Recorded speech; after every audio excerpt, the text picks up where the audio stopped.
Hi, this is Danny O'Keefe from the wilds of America, and you're listening to Retrospectives with John Broughton on KC Radio 97.7 FM. The man who stole the water will swim forevermore, but he never reached the land. Okay, just to begin, I believe it was during a time of recovery from a motorcycle accident that you made the decision to pursue music. What direction do you think your life may have taken had you not had that accident?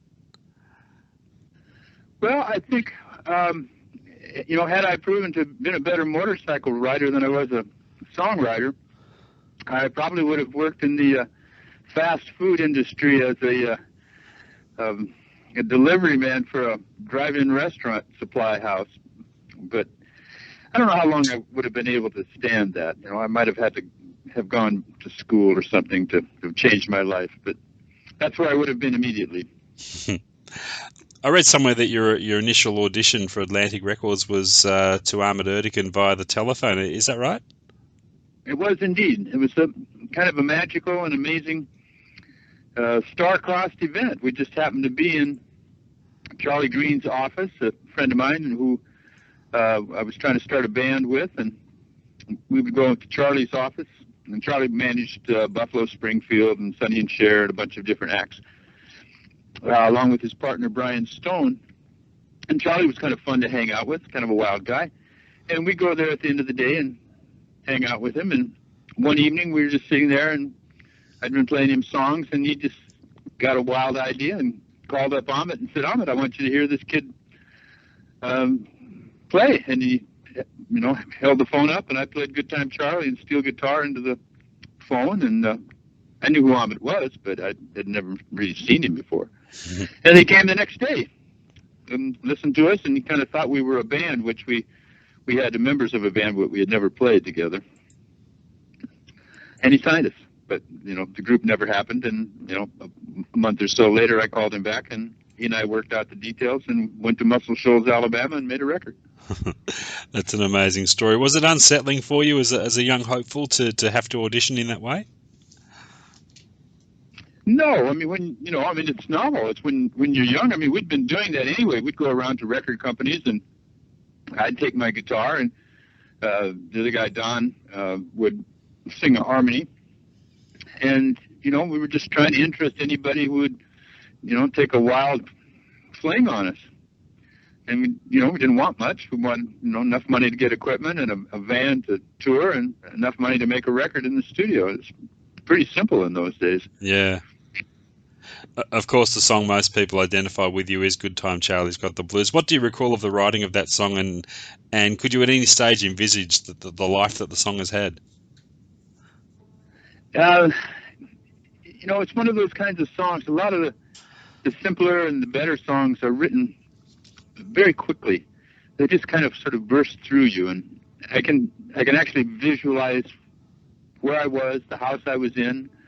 I was still in fairly bad physical shape from the motorcycle accident, and the song probably took maybe 45 minutes to write, and I think there was an extra verse, and I tossed that away, and it was pretty much done. And I think shortly after that, I played it for the guy who ran the record company that I was with at the time, a little small local Seattle company. And it was just one of those songs. I could tell that, he thought it had prospects, and he tried to run it. And I think the word pills got in the way at the early, I think it was like in 1968 or 69. And he ran it to a lot of people, but they wouldn't cut it. And finally, Nat Stuckey or somebody cut it and changed the words to "I got my booze to kill the pain" instead of "I got my pills to ease the pain." I don't think Nashville wanted anybody to know how much in the way of pills and drugs they were taking at the time. There have been so many covers of that song from people of a diverse range of musical styles. How does it feel as the song's created to see it dressed up in so many different ways? It's as a songwriter, it's the greatest honor that you get, really, is to have someone, find themselves in your song enough that they want to make it theirs. And I mean, that's really kind of what it's all about. after you've done it for yourself. I mean, there's nothing like having created a song and that moment that it really gels into a song and you feel the sort of the emotional weight of it. It's always a very powerful experience. I think that's the real reason why you write, just to have that happen once again. And, you know, then somebody who you admire, like a Waylon Jennings or a Willie Nelson or Elvis, cuts it, and it's just, you know, it becomes a bigger cake with a lot more icing. Has its success elsewhere enabled you to approach the rest of your music freely without having to worry about the commercial success side of it? Well, I haven't really had a lot of commercial success. So, I mean, at this stage of the game, I don't worry about it. It's, you know, trying to create another hit is almost an impossible situation, the way the music business is now and how I sort of regard my music and my career at the moment. I mean, I write for my own pleasure. Yeah. You know, there's not much other reason to do it. And the music business is such a strange business. I mean, you know, I don't even know where I would go to try and, you know, promote or create a hit for somebody. I write the songs, and if there are people who are interested in them, I send them to them, and if somebody wants to cut one, I'm thrilled. Now, you say you wrote in the game. You say you wrote Good Time Charlie in 45 minutes. Is that usual for you to work through the songwriting process that quickly? Do you normally go with your first instinct? You go with your first instinct, but sometimes it's a musical instinct and sometimes the lyrical instinct. And that song in particular is fairly simple. It's not just, you know, straight 3 or 4 chords. It's got a little, you know, twist in them to, you know, at least for that period of time. Wasn't really a traditional kind of country song. But usually I have either something that's been bothering me, almost dreamlike, and it could be a series of images, or it could be a line. I've been trying to write a song about Satchel Paige, the great pitcher, and I can hear the song sort of, and I can see all the visuals of it, but to encapsulate somebody as complex as Satchel Paige is difficult. So it's like one of those things it's a lesson I keep giving myself over and over to see if I can get it down into enough number of verses that it makes sense, but few enough that it actually works as a song. It's tricky. Having Jackson Browne cover your song "The Road" on such a monumentally successful album as "Running on Empty," that must have been a massive shot of confidence for you in you as a writer at the time. I don't think I even got it at the time.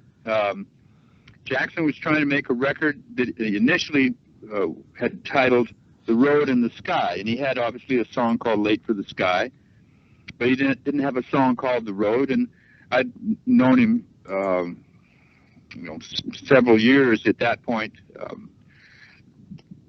We'd both kind of gotten into business about the same time and knew a lot of the same people. And then it just kind of, turned into this completely different thing, Running on Empty. I don't think he had the song Running on Empty at that point.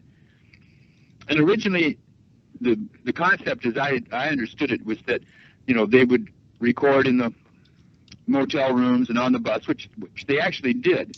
But I always imagined them using, like, different qualities of tape recorders so that the quality of the sound changed dramatically. And actually, if you listen to it, you can't tell which is the motel room and which is the stage until you hear the full band. That's right, you can't. Do you have a personal favorite cover of one of your songs by another artist? Well, I'm crazy about Nickel Crick's version of When You Come Back Down, and that's a song I wrote with Tim O'Brien. I think they did a beautiful version of it, and a lot of people like that version.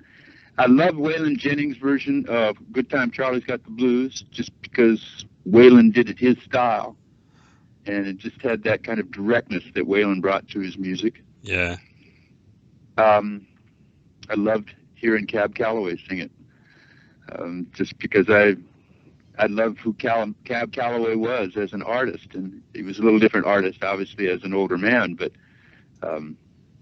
he was, one of those great and mysterious legends. Do sometimes other people's arrangements of your songs lead you to see the song in a whole different perspective? No, not really. I mean, not in the sense that it would affect my version of it. Every once in a while you hear, someone do, a version of the song, and maybe they heard an earlier demo and didn't hear sort of the final version of what you'd come up with, and you kind of wish that maybe they'd got in touch with you so you could have shown them, how you were playing the song at the time. But no, not really. It's just an honor that someone cuts your song. You got to record at the legendary Muscle Shoals Studios at the early start of your career. What a wonderful initiation to your recording career that must have been. It was amazing. It was such a remote place in almost every sense of the word from the music business, and yet it was one of the kind of the core centers of the music business at the time, because a lot of music was cut there, a lot of basic tracks. The 2 or 3 days that I was there, Solomon Burke had just finished a session, and he was just saying goodbye to everybody and, dropping off a check. And then R.B. Greaves was another protege of Amit's, and he was back to cut a few more songs, and he'd had a big national hit. And, it was a garage, and these guys were just sitting there in this garage in these little different sound cubicles and just smashing them out. It's a very unglamorous looking building. You could just drive right past and not even realize what goes on in there, would you? No, I mean, in the whole town, I mean, that part of Alabama is kind of nondescript anyway, and you would have no idea that there were that many great musicians that lived down there that could just cook their asses off. You came into it at a time where it was something of a boom time for singer-songwriters. There were a lot of them on the scene at that stage. It was a big part of the music scene, but you didn't have the limelight or notoriety of some of your contemporaries. Were you happy to keep it more low-key as you did? Well, I mean, I think that in so many ways I was naive at the time. Probably if I'd had better management, I might have had a little different perspective on what I was doing. I think I would have understood how to tour more and more efficiently, which I never did too much of. Primarily it was the writing was the thing that was interesting to me. And it kind of took me a while to sort of develop myself as a performer, and just kind of a babe in the woods at the time. And then, the next record would come up, so you devote, the next 6 months or so to making the record, and that comes out, and you go out and tour for 6 weeks and come back and wonder what happened, and then try to get another album's worth of songs, and pretty soon the 70s are gone. In recent times, you've been doing more writing in collaboration with other people in recent years. Is that something you shied away from more in the younger days? I didn't understand how to do it.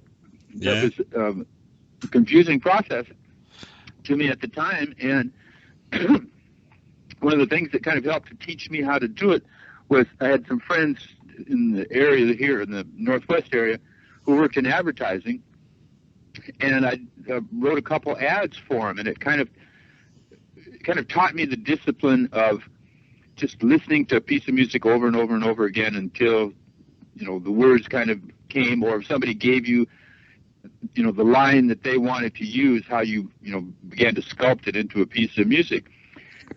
And there were a lot of people at the time that, wanted to write together, and Hall & Oates and Henley and Fry and the Eagles and a bunch of different people were all interested in, let's all sit down and write a song together. And I tried with a couple of them, and I just, it was like writing by committee. I didn't get it. But when I finally went to Nashville in the 90s, that's how everybody writes. I mean, you come into a little office, a little cubicle at 10 o'clock in the morning, and you say, well, what do you got? And somebody gives you either a musical idea or a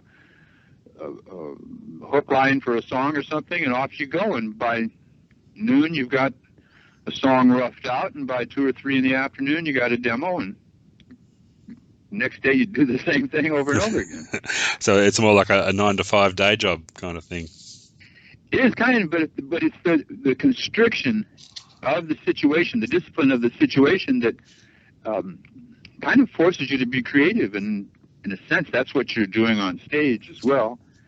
And you certainly know how to do it. And often when you're just writing for yourself or by yourself, you get lazy. You know, it's easy to go to something else, and it's easy to look at it on the page and walk away and maybe come back 2 or 3 days later, where, you know, if you got somebody who's just, you know, giving you a dead-eyed stare waiting for the next word from you, you tend to get it out a little quicker. Speaking of collaborations, you're one of the few people who can claim a songwriting co-credit alongside Bob Dylan, but I believe during the process you never actually met or sat down together to write the song. Not while we were writing the song. Yeah. I had met Dylan before a couple times. I wouldn't say that I knew him, but I had met him. And I worked for his company, and the woman who ran the company just sent me a demo tape, and there weren't any words on it, or not really any words on it, other than indications to the band that he was going to go to the bridge. And I just thought it was funny that, you know, here's one of the finest wordsmiths of my generation, the poet of my generation in a sense, and he thought I could write words to this. So I took up the challenge and changed the music somewhat and wrote words to it, and I've never heard from him since. How did you land a job in Bob's production company? How did that come about? Oh, sorry, his publishing company. The woman who ran it, Tina Snow, had a very creative idea that she took to Bob and his management, because Bob has a lot of really wonderful songs that other artists, when they hear them, because of the way Bob is so unique and such a distinctive sound, they listen to him rather than often hear the song. So let's say if you wanted the OJs to sing Forever Young, you wouldn't send them the Bob Dylan version of it. No. You'd get, you know, some singers that sounded like the OJs, and you'd make that arrangement and send it to them. And that's what she was brilliant at doing. And she got cuts that way. And I think that it kind of surprised Bob that he had a whole enormous catalog of songs that other people could do if they could kind of hear them their way. And she worked at it for a couple of years, and then I guess they decided that they didn't want to do it anymore. But it hasn't made much difference to Bob's career, I don't think. No. You spent a good deal of the 90s away from recording, and then your focus was on songwriting for others. In hindsight, do you think that was a break you needed to have away from the performance and recording side of things? Yes, I didn't have a touring schedule, you know, because I'd sort of done the same thing in the 80s. I'd put one record out in the 80s, and I kind of went back and did things that I hadn't had a chance to do when I was, you know, working in the 70s in the music industry. And I think that just going away from the music business gave me other creative sources. You know, I rode horses for, 4 or 5 years, and I mean, it seems like a grand luxury now, but it was a very useful thing at the time to just kind of even me out and give me some space and peace. And then in the 90s, I thought going to Nashville was a really interesting idea. I knew a lot of people there, and I thought, well, let's go write songs with someone else and see what that's like. And I've kind of gone through that phase now, and I'm back to writing for myself and by myself. But I really enjoyed that period. And also in that period, I started a nonprofit organization that I ran for 10 years, and that took a lot of time. That's the Songbird Foundation, is it? Yes. Yeah, can you tell us a little bit about So that? in 1997, I kind of became aware through a couple different friends and kind of the grapevine that coffee production, coffee growing, was destroying an enormous amount of habitat. And as I'd kind of gotten more and more in it, I realized that it wasn't necessary. For one thing, it wasn't really helping the farmers, and it was just making the price of coffee cheaper as it destroyed more and more habitat for the migratory songbirds that come back to North America every year. So I studied it and figured out how to start a nonprofit and got some friends involved, and we did some concerts to raise some money and tied in with a lot of different people who were working in the coffee industry. And over a period of 10 years, collectively, not just the Songbird Foundation, but lots of people in the specialty coffee industry, we created an awareness of the importance of organic coffee and shade-grown coffee and fair trade coffee. And 10 years or so ago, you wouldn't have been able to find it, and now you find it everywhere. I mean, I'm sure that even 5 or 6 years ago in Melbourne, you wouldn't have seen it at coffee shops, and you probably see it regularly now. Yeah.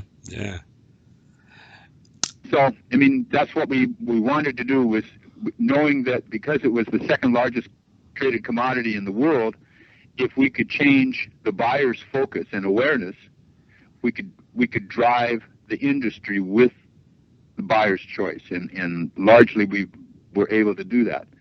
And it's a process that's still developing and still in play, but I think we all did a pretty good job at changing that commodity, and it will just continue to change over a period of time. That's terrific. Going back to that break you had away in the 80s and the 90s, do you think the songs that you've been writing since your return would be the same had you not had that break? Do you think they've been a direct result of the time you've had away? Well, I think if I'd really been driven by the need, to write hits, and gotten into the Nashville music machine that way, I think that I might have been really sort of disappointed in my music. The system there kind of wants you to write a new song every day, and they kind of put them in a file, and they expect you to go out and get the songs placed with artists or with producers, and after a while it burns you up. You don't have a lot of creative juice left anymore, because often you're writing the same song over and over with a different hat on it. So, I mean, the stuff that I'm doing now, the project that I'm currently working on, which is about an indigenous people here, Native Americans, a tribe called the Nez Perce, who have an extraordinary story and were a classic case of abuse by the American government and the American people, as most of the Native Americans were in this country. And it's a very powerful collection of songs that sort of tell that story. And those songs, every time I go to them, they feed me again. They restore an emotional, well that I have, a base that I have. And I find that when I play those for people, that they have that same emotional power. And I think as an artist, that's what you're always looking for. You want to know that you're touching somebody, not just with something that they remember that they like, but something new that maybe they didn't anticipate from you. So was there an initial stimulus or a defining moment that made you decide to get back into recording mode again? Well, I've been recording demos. And the demos were kind of close to masters for quite a while. Yeah. Certainly all the publishing demos. And a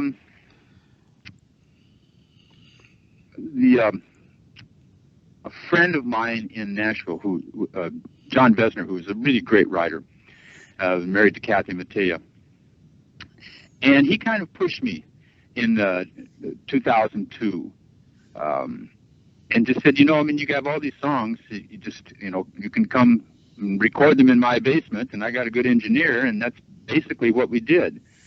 And we were babes in the woods as to how to use all the new digital equipment, but we learned, and that's kind of where I got back in again with the album called Running from the Devil. And I don't release new ones very often, but it was fun coming back to it, having my voice do what I wanted to, and be able to find players that played the way I like to hear my songs play. So as a songwriter, when do you know a song is just right, that it's ready, it requires no further editing? Is there a process or a rule of thumb that you go through there?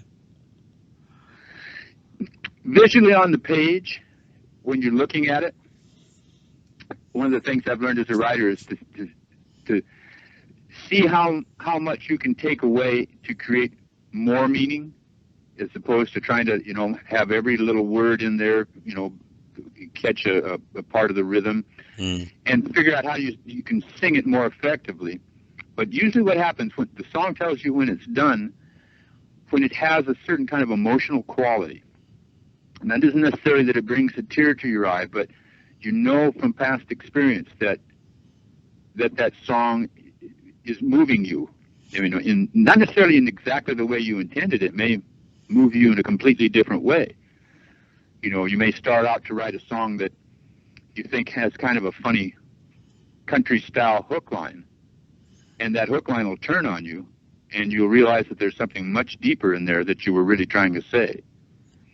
And it's kind of that sensation of having plumbed the depths of something that you really needed to speak to and for yourself, and then finding the music that embraces that gives the emotional character.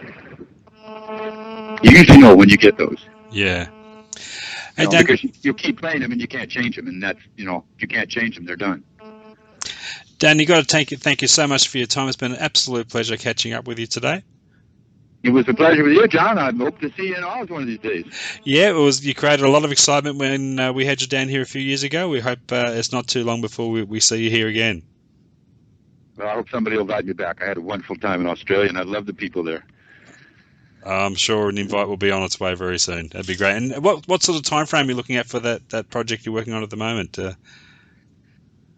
We're pretty close. What we're actually trying to decide is whether it's going to be a CD of music or whether it's going to be more like a DVD or a digital book, because there's so many wonderful photographs, and the country that they lived in and still live in is very beautiful. So the music will probably be done early next year, and then we have to decide how we're going to sort of dress it up and in what format it'll be. But next year sometime. Oh, that'd be great. I'll keep a lookout for that, and maybe we'll get in touch again and have a chat about it. Great. I'd look forward to it. Terrific. Thanks again, Danny. Yep, you bet, John. Thank you. All the best. Bye-bye. Bye-bye.